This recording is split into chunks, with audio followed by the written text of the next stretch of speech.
Siamo tornati a San Polo di Piave, precisamente nella località di Rai, dove tutt'oggi esistono i resti di un'antica torre medievale dei Caminesi, ricca di storia e di vicende.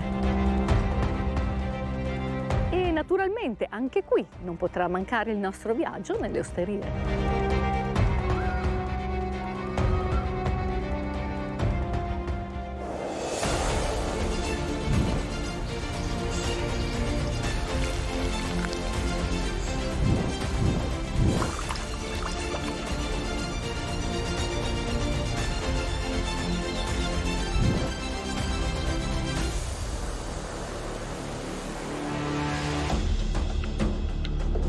Bentornata Ida. Grazie Vinicio. Eccola qua la nostra Torre dei Caminesi. Per secoli Vinicio si è discusso sull'origine di questa torre.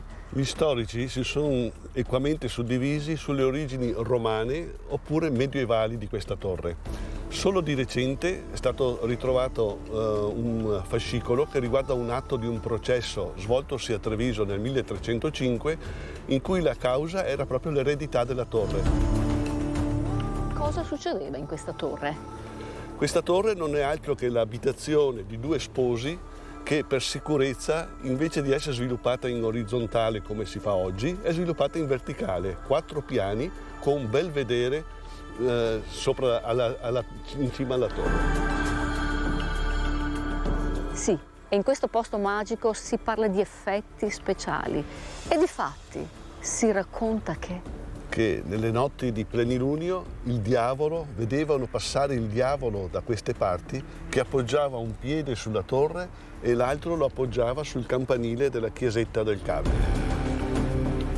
E dai bagolari dell'antica torre caminese passiamo all'antica osteria I Bagolari, proprio a 2 passi da qui.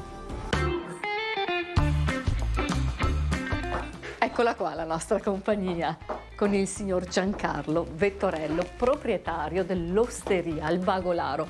Le origini di questa antica osteria, signor Giancarlo? Le origini, allora questo locale, proprio la struttura è del 1908 ed è stata fatta per fare l'osteria e la casa di famiglia, insomma questo piccolo luogo, da mio nonno.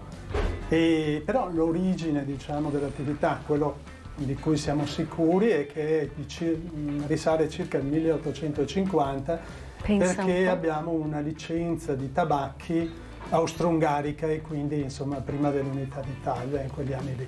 1850? Sì, credo fosse il bisnonno pertanto. Ah beh sì, sicuramente, assolutamente sì.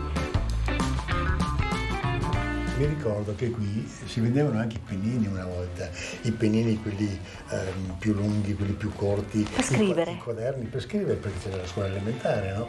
E quindi serviva anche per questa funzione. Ma c'era anche una cosa particolare qui in questo posto. C'era la cabina telefonica, il punto telefonico, chiamatelo come credete. Arrivava la telefonata, Vittorino, che era il nome dell'esercente, andava a chiamare il papà, che si chiamava Cencio, che abita a 1 chilometro di distanza.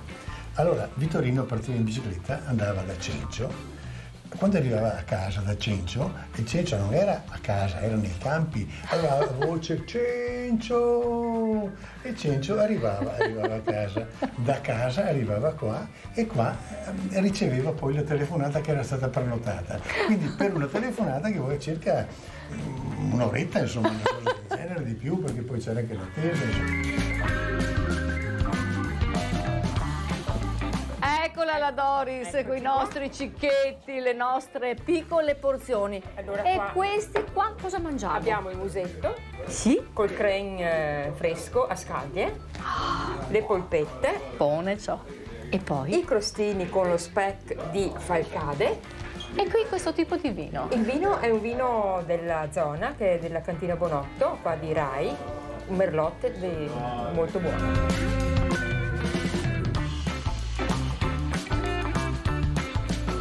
Sindaco, cosa dici? Beviamo un buon bicchiere di vino. Beh, direi che non si può rinunciare a questo tipo di aperitivo. E poi vicino al caldo di una cucina economica, sai che mi sono divertita anche a sentire raccontare ciò che succedeva qui una volta. Respirare la storia all'interno di questi luoghi è davvero romantico ed affascinante. E infatti è quello che vivono quotidianamente i nostri concittadini che frequentano questi luoghi, ma anche chi arriva da fuori e che ha la possibilità di respirare e vedere appunto con gli occhi quello che il tempo ha lasciato. E adesso Ida, ti accompagno in una strada particolare che ci porterà in un altro luogo di San Polo di Piave. E sono curiosa proprio di vedere. Vinicio, il nostro viaggio continua, ci spostiamo dalla località di Rai alla trattoria La Calandra, ma dove ci troviamo qui? Da Rai, per giungere in questo luogo, abbiamo percorso un'antica ungaresca, quelle strade che scendevano dalla nostra pedemontana e andavano a intercettare i guadi sul Piave per proseguire poi verso Treviso o Venezia. Ecco, la Calandra sorge proprio su un incrocio di queste antiche strade e con un nome ben preciso questa strada si chiamava la Cornadella Rai. Cornadella, che è ancora un toponimo attuale di San Polo, significava proprio anche il passaggio di greggi e di animali con le corna. Hai visto che il tempo è cambiato? Le ultime 2-3 ore nel nostro viaggio, del sole, Certo. abbiamo la pioggia, ma come mai? Perché qui i barometri una volta non erano mica i barometri di oggi. Andiamo a vederne uno, entriamo dai. Certo.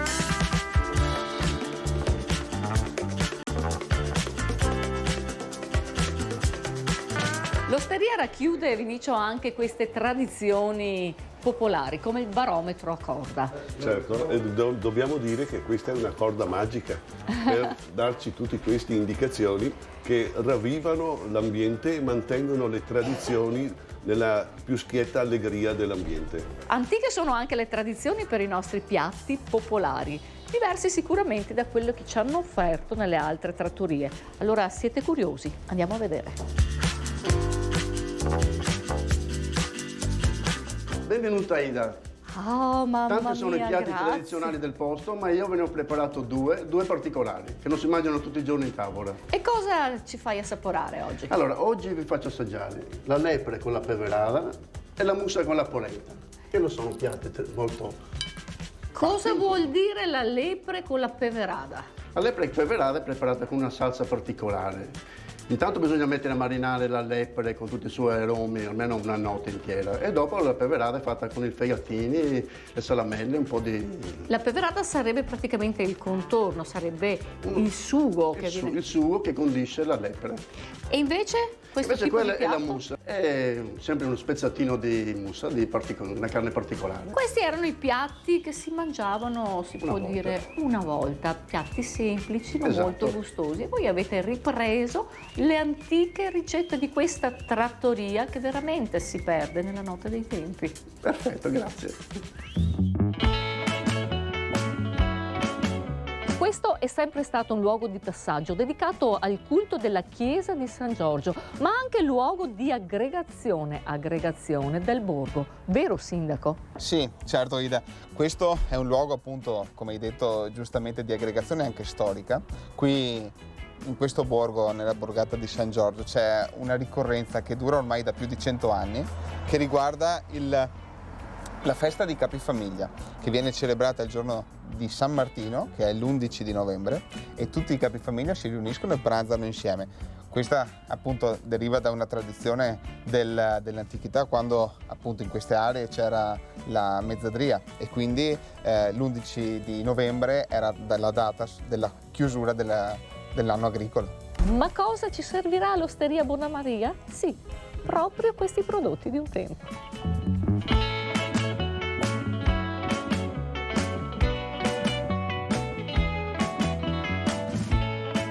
Buongiorno Alessandro. Buongiorno, benvenuta. Grazie. Eccolo qua, il piatto tipico che si mangiava in queste zone ancora 100 anni fa. È il musetto, sì, per noi il musetto, ma per i nostri telespettatori che cos'è? È il cotechino, famosissimo cotechino. Buonissimo poi, che poi per essere buono da noi si dice che deve pettare, vero? Effettivamente, sì, dovrebbe appunto pettare le dita, quindi appiccicare le dita. Non solo asparagi, ma anche le vostre verdure della vostra azienda Sì, agricola. Perché riusciamo, grazie alla serra che abbiamo installato nei nostri campi, anche a produrre delle verdure tipo il finocchio, il cavolfiore, comunque fatte in casa, ovviamente genuine. Diciamo che voi siete specializzati in due prodotti particolari.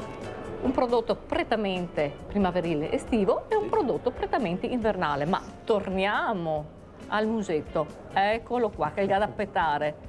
Sentiamo un attimo, Adesso io vi faccio capire una cosa.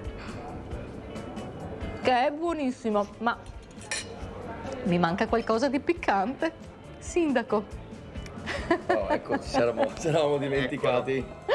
Sì. Perché il musetto, vedete, eccolo qua, va mangiato assolutamente, tassativamente con il crema, un creme bianco così, naturalmente fatto da voi. Che cos'è un creme? Il creme non è altro che una salsa che viene prodotta con la radice del rafano. Che buono. Piccante ma molto profumato anche. Molto, quindi? E va ad equilibrare appunto la grassezza del musetto e della carne di maiale. Usciamo dall'ultima osteria di San Polo di Piave e di fronte a noi troviamo la piccola chiesa di San Giorgio, una chicca di questo territorio. Una piccola chiesa, sì, ma detentrice di grandi tesori. Dalla convivialità dell'osteria passiamo alla convivialità dell'ultima cena.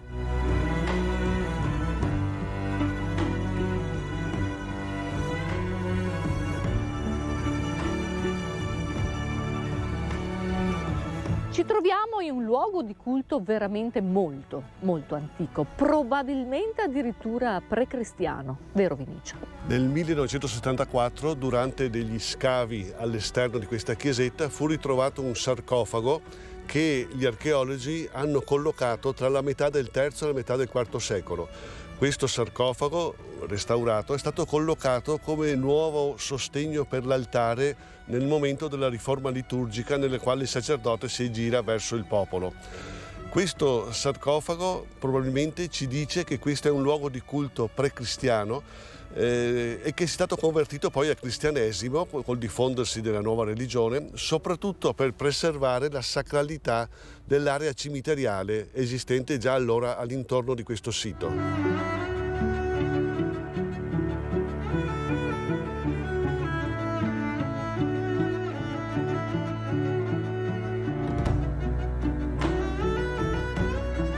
Eccolo l'affresco dell'ultima cena. Sì, un affresco caratterizzato dalla presenza di gamberi, che non è poi così raro, Vinicio. L'interpretazione di cosa rappresenti il gambero sulla tavola dell'ultima cena offre lo spunto per gli studiosi di tante interpretazioni, perché ancora al giorno d'oggi non sappiamo effettivamente cosa rappresenti, cioè cosa significhi in una spiegazione razionale e scientifica. Ecco, il messaggio più immediato per quei popolani che frequentavano questa chiesa a partire dal 1466, quando fu realizzato questo ciclo di affreschi, era un modo per immedesimarsi alla mensa del Cristo, cioè anche loro durante l'osservanza dell'astinenza dalle carni, durante la Quaresima oppure la Settimana Santa, mangiavano i gamberi come gli apostoli su questa tavola. È un gambero che è stato cucinato perché è di colore rosso e prelude, insieme al colore rosso di tutte le vesti degli apostoli, alla passione e morte del Cristo, ma nello stesso tempo nella sua muta ciclica primaverile nella quale rinasce a vita nuova, con un nuovo carapace, sta anche a significare la risurrezione del Cristo.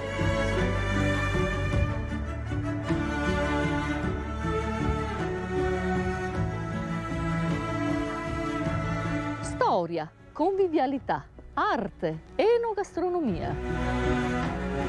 Il nostro viaggio, se volete, inizia da qui, nei nostri territori, che sono scrigno di eccellenze tutte da scoprire. E grazie, gentili telespettatori, di essere stati ancora una volta in nostra compagnia. Io vi do appuntamento la prossima settimana con il nuovo viaggio di Itinerari. Buona serata.